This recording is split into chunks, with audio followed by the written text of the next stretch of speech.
So I just wanted to go back and touch on the dry mouth issue because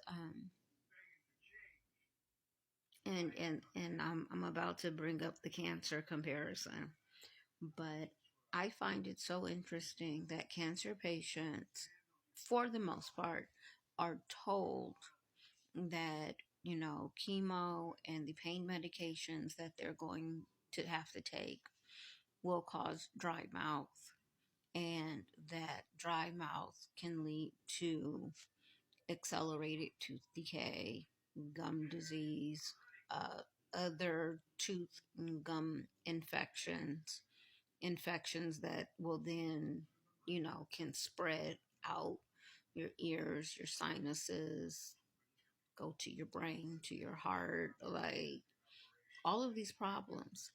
And that best practices are to gargle twice a day with warm salt water. Now, I sat in the cancer center for 8 years, and I listened to nurses on board cancer patients all day, every day.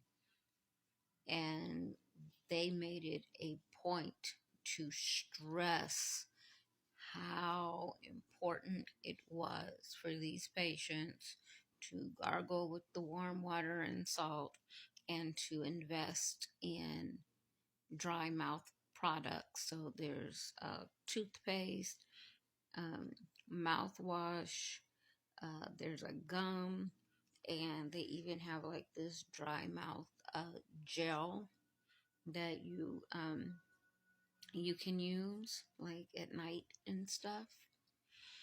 And it's funny, and yet it's not, because no one ever told me that.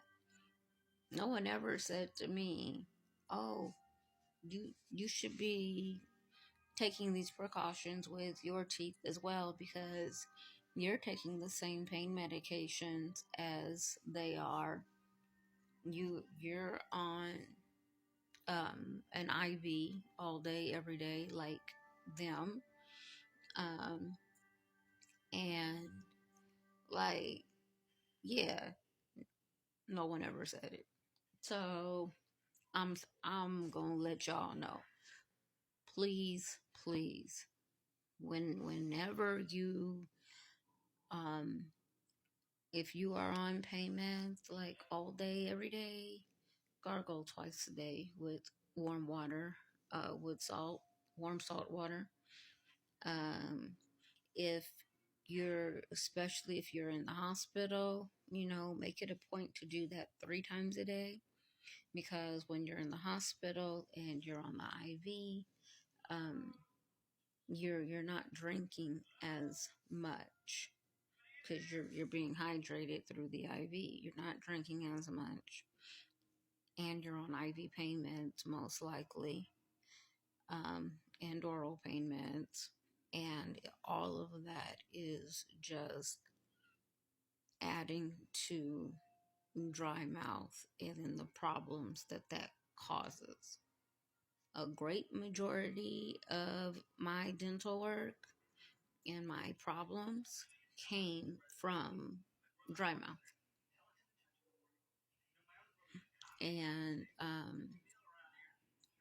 like I said in my other video, the smile is the down payment on a car. So your dentist, the dentist is just as important as a hematologist. Real talk. Because the other thing is that if, let's just say, you have a cavity, and that cavity is a source of infection. That cavity could be a source of infection. It can also be a source to trigger a crisis.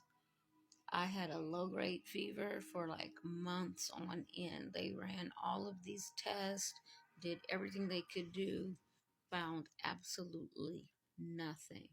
I went to a scheduled dental appointment, and it turned out that I had a massive cavity in one of my wisdom teeth, and the way that it was positioned, I couldn't feel it in the air or anything could really get to it, so there was no like pain.